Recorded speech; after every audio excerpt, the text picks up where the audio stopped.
I've been riding on a daydream. Hey YouTube, thanks for checking out RV Daydream, and today I'm outside and I have the camera's microphone on. Listen to all this noise. I apologize for that, but I didn't want a microphone because I'm going to be out working on the truck today, and that's what I want to talk to you about, the new truck and one of the inherent problems.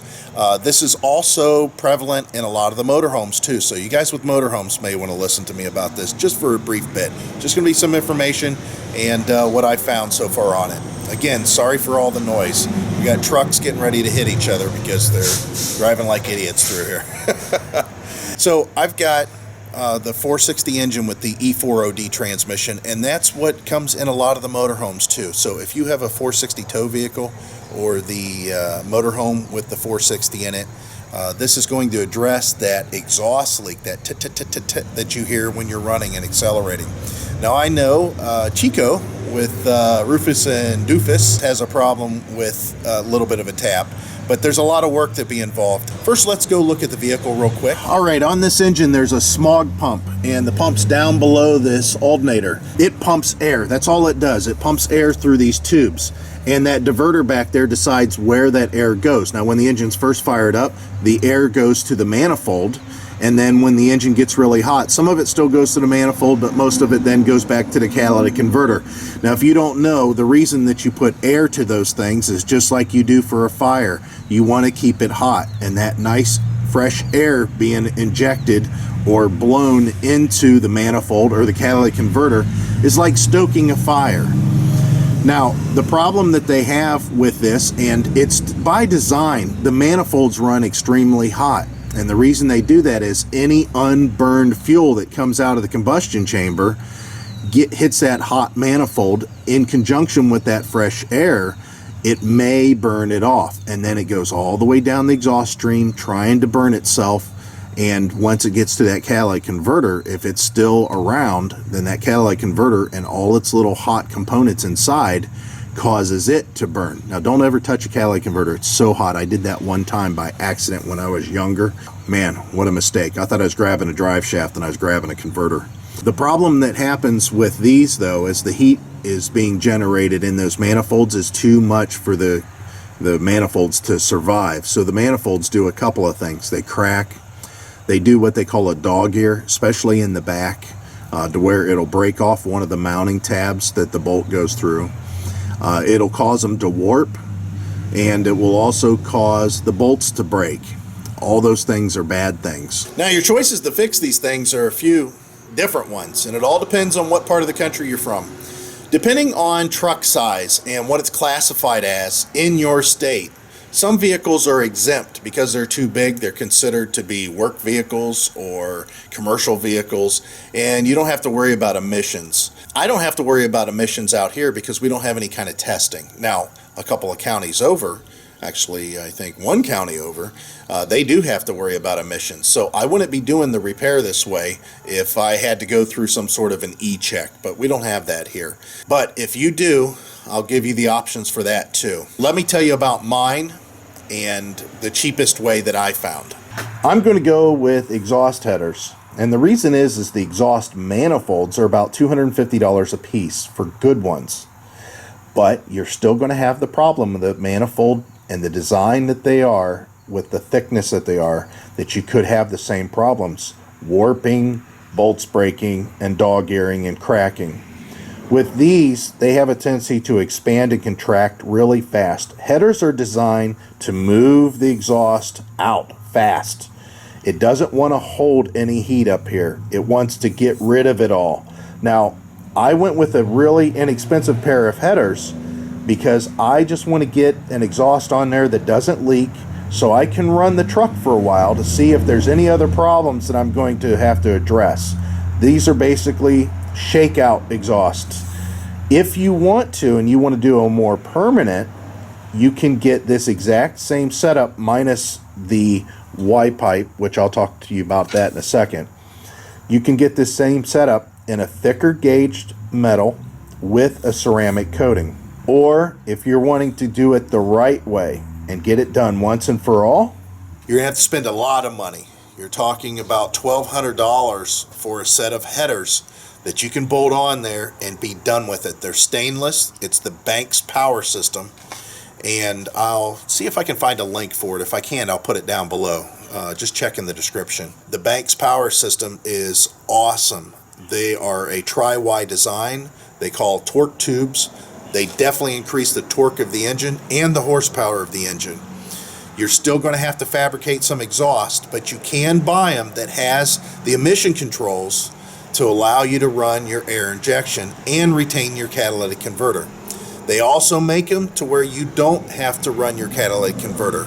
So you can go either way. They're still $1,200. You might be able to find them cheaper, but it's still something that you may want to look at if you're wanting to do this once and for all and be done with it. And it's something I might do down the road, but again, I want to shake out this truck and I got to see what all it needs. And the only way I'm going to do that is fix the first problem, and that's the exhaust leak. And I'm going to do that inexpensive for the time being, because I don't mind pulling these headers off and selling them for $150 in a year or two and putting on the ones that I need. So I'll put these on for now. Mine's not going to be that loud. Incredible. It's like that through here all the time. So these come with a Y pipe, because these will not hook up to your stock Y pipe. They are a little bit longer on this side, a little bit shorter on this side. So they give you a pipe in this extension piece to fabricate it in. It's still going to be a little bit of a handful to do it. You can see in the back there's a bung for the O2 sensor, and then this bung here is for the EGR valve. But again, there is no secondary injection, air injection for this one. Now for about $40 more, you can buy this header with the Y pipe and everything, and it does have the secondary air injection ports, but you have to reroute your tubes and buy some one-way check valves, which they'll give you the part number in the instructions. And the hose is hooked to the top of this with the little tubes, like I said, that aren't on this one, obviously. You can bypass your air pump if you want to. You can run a shorter belt. I think the belt size is a 6 rib, and it's 47.5 inches that you need, and you can just bypass your pump. You don't even need to take your pump off if you don't want to. You can just bypass it with that shorter belt. But if you want to clean up your engine compartment, go ahead and remove your pump. It's not very hard to do, and you can remove all those hoses and all those tubes that I was just showing you on the engine. It's a lot of work either way, and even though I'm doing this a cheap route, it's still going to make it to where I can go at least 3 years, even in the Northeast. Now, if you live in a dry climate, you could put these headers on. It'll probably last you quite some time. I mean, they will last a long time. It's all about rust. And that has something to do also with the coating on the headers. I want to tell you about the cheap ones that I've got. They're not ceramic coating. And this black paint that's on here, if you see any headers that just say painted, you have to paint them. Just because they have paint on them, you don't paint over them. You have to take all the paint that comes on them, which is just the packaging paint to keep them from rusting in the box. You have to get all that paint off, and then you have to paint them with high temp paint. Now, what I found the easiest way to do for me, and it works, and it might be seem a little cheesy, but it really don't look that bad. I go ahead and I put the headers on, and I run them, and I let all that paint just flake off and burn off that's on there from the factory. After I've run it and I know that I've got it really good and hot, I'll go ahead and get underneath there then with VHT high temp paint, and I will paint while they're still on the engine, because underneath the hood's flat black anyways. And it's not like that the paint overspray is crazy. You just keep it concentrated and get it kind of close and just paint what you need. And again, if you want to do this right and do it once and get done with it, you can buy headers kind of like these for about $535. All the way up to $1,200 that will come really close to getting the job done once and for all.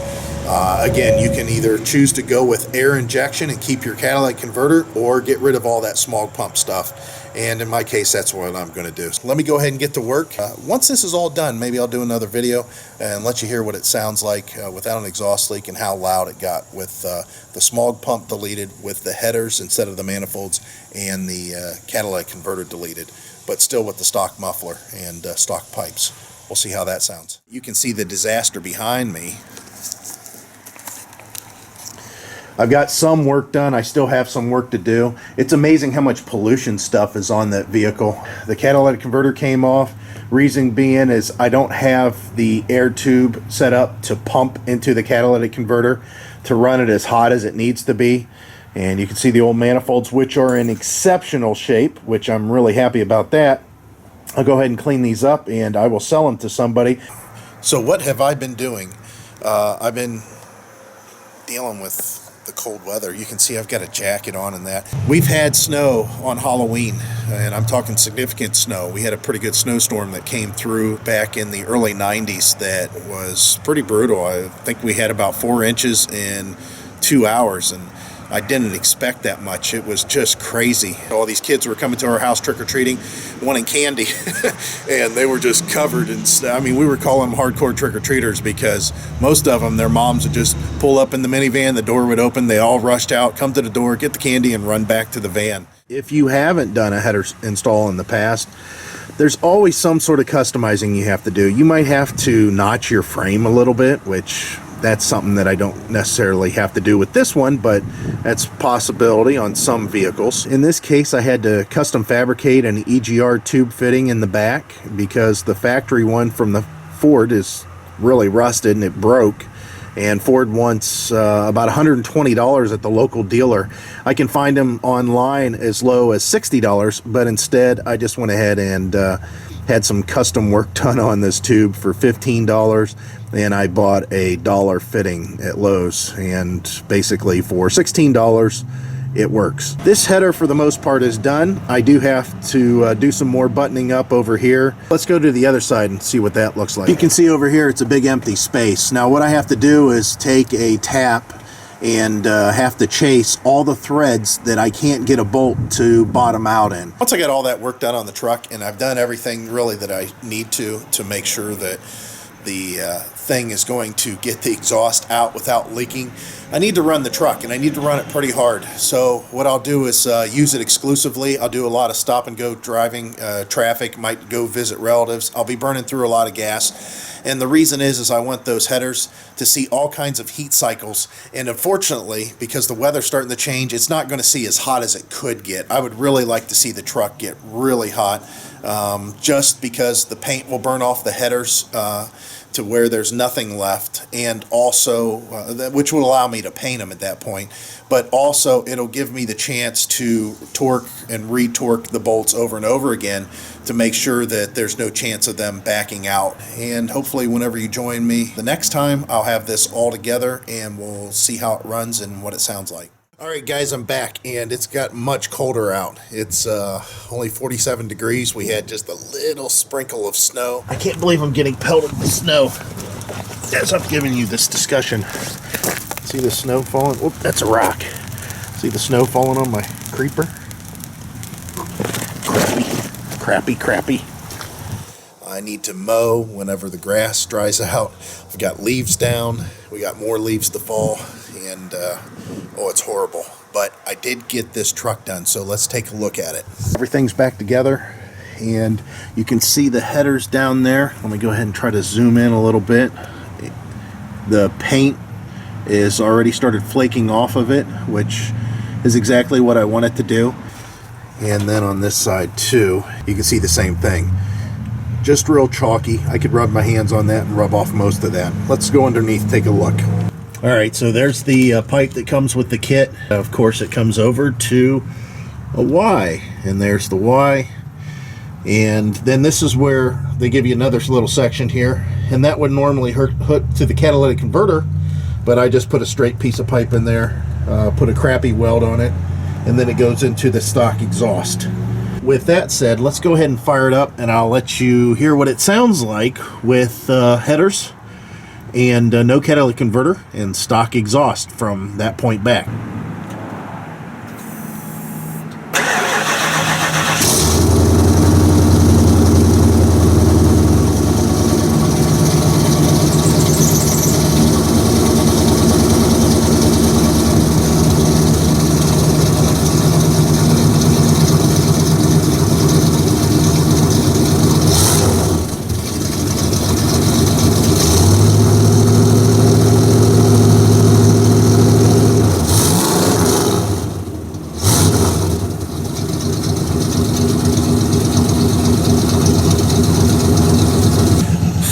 so you can hear what it sounds like when it first fires up. I'm going to let it warm up, let everything swell up a little bit more, get the truck to where it's in a more running condition than what it is right now. It's in a ridge condition, and we'll give it a few revs and see what it sounds like that way. The best part is there is no tapping and ticking anymore on these manifolds. Of course, the manifolds are gone, so much better. Love that. That really fixed the problem. So let's let this thing warm up, and then we'll rev it up a couple times and let you hear it. All right, so we got it warmed up. Let's go ahead and take a look or listen what it sounds like now.